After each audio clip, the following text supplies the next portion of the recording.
Hello everyone, welcome to my channel MB Vasudev. आप सबका मेरे चैनल में स्वागत है। आज का हमारा टॉपिक है वाक्य यानी सेंटेंस। आज हम पढ़ेंगे वाक्य की परिभाषा, वाक्य के भेद, उदाहरण सहित हिंदी में। तो चलिए करते हैं स्टार्ट। वाक्य सेंटेंस। देखिए, पढ़िए और समझिए। चिड़िया चहकी, चिड़िया चहकी, फूल खिले, तितलियाँ उड़ी। बच्चों, ऊपर दिए गए चित्रों के नीचे लिखे वाक्यों को पढ़िए। इनको पढ़ा हमने अभी। सभी वाक्य दो दो शब्दों से बने हैं और पूरा अर्थ देते हैं।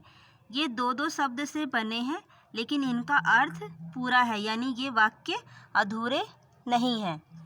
प्रत्येक वाक्य के अंत में क्रियासूचक शब्द है। क्रियासूचक शब्द के बिना वाक्य नहीं बनते हैं।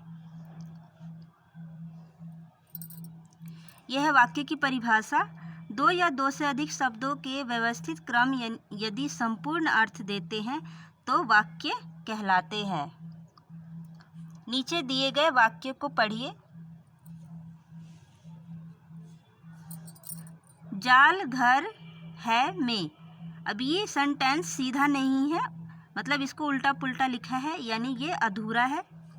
आम पर डाल है, ये भी अधूरा है। खेल मैदान लड़के में है रहे, इसमें शब्दों को इधर उधर लिखा गया है, यानी ये अधूरा वाक्य है, पूर्ण नहीं है। रंजन के घर विद्यालय आया, ये भी पूर्ण नहीं है। यानी दो या दो से अधिक शब्दों के व्यवस्थित क्रम, यानी इसमें दो या दो से अधिक शब्द तो हैं परंतु इनका जो क्रम है वो व्यवस्थित नहीं है। तो व्यवस्थित क्रम यदि संपूर्ण अर्थ देते हैं तो वाक्य कहलाते हैं। ऊपर प्रत्येक पंक्ति में कई शब्दों के समूह वाक्य बनाने के लिए मिले हैं, लेकिन शब्दों में क्रमबद्धता नहीं है। इससे अर्थ स्पष्ट नहीं हो पा रहा है, इसलिए इन्हें वाक्य नहीं कहा जा सकता।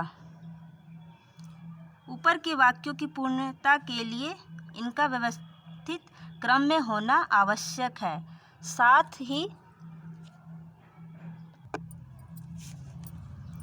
ही उनका संपूर्ण अर्थ भी निकलना चाहिए। अब इन वाक्यों के शब्दों को व्यवस्थित क्रम में लिखते हैं।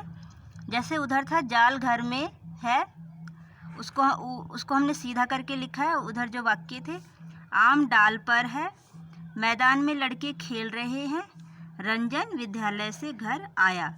वाक्य की यानी ये सारे वाक्य अब व्यवस्थित क्रम में लग चुके हैं, यानी ये सही हैं। अब वाक्य के अंग। वाक्य के दो अंग होते हैं, वाक्य उद्देश्य और विधेय। यानी वाक्य के दो भेद होते हैं या दो अंग होते हैं। एक होता है उद्देश्य और दूसरा होता है विधेय। उद्देश्य। वाक्य में जिसके विषय में कुछ कहा जाता है उसे उद्देश्य कहते हैं।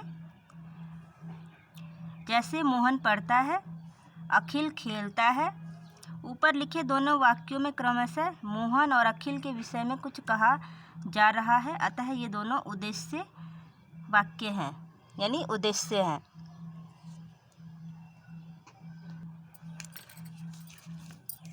विधेय।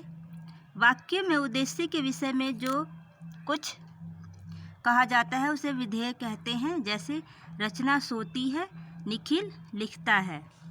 इन दोनों वाक्यों में क्रमशः सोती है तथा लिखता है विधेय है। रोचक तथ्य। शब्द जब वाक्य में प्रयुक्त होते हैं तो उन्हें पद कहा जाता है। इस तरह वाक्य पदों में व्यवस्थित क्रम से बनते हैं। ध्यान दीजिए, प्रत्येक वाक्य के अंत में क्रियासूचक शब्द होते हैं। वाक्य के दो अंग होते हैं, उद्देश्य एवं विधेय। वाक्य में जिसके विषय में कुछ कहा जाता है उसे उद्देश्य कहते हैं, और वाक्य में उद्देश्य के विषय में जो कुछ कहा जाता है उसे विधेय कहते हैं। आई होप आप लोग को ये वाक्य के बारे में संपूर्ण जानकारी अच्छी लगी हो, पसंद आई हो। पसंद आई तो इसको लाइक करें, शेयर करें। अगर आप मेरे चैनल पर नए हैं तो मेरे चैनल को सब्सक्राइब कर लें, ताकि इस तरह की वीडियो जैसे निबंध, पत्र, पैराग्राफ, लेटर और इसी हिंदी ग्रामर, इंग्लिश ग्रामर, इस तरह की वीडियो आगे आपको और मिलती रहे। मेरे चैनल पर संज्ञा, सर्वनाम, शब्द, इन सब की भी परिभाषा सहित पूर्ण व्याख्या दी गई है। अगर आप देखना चाहें तो जाके देख सकते हैं। Thank you. Thanks for watching.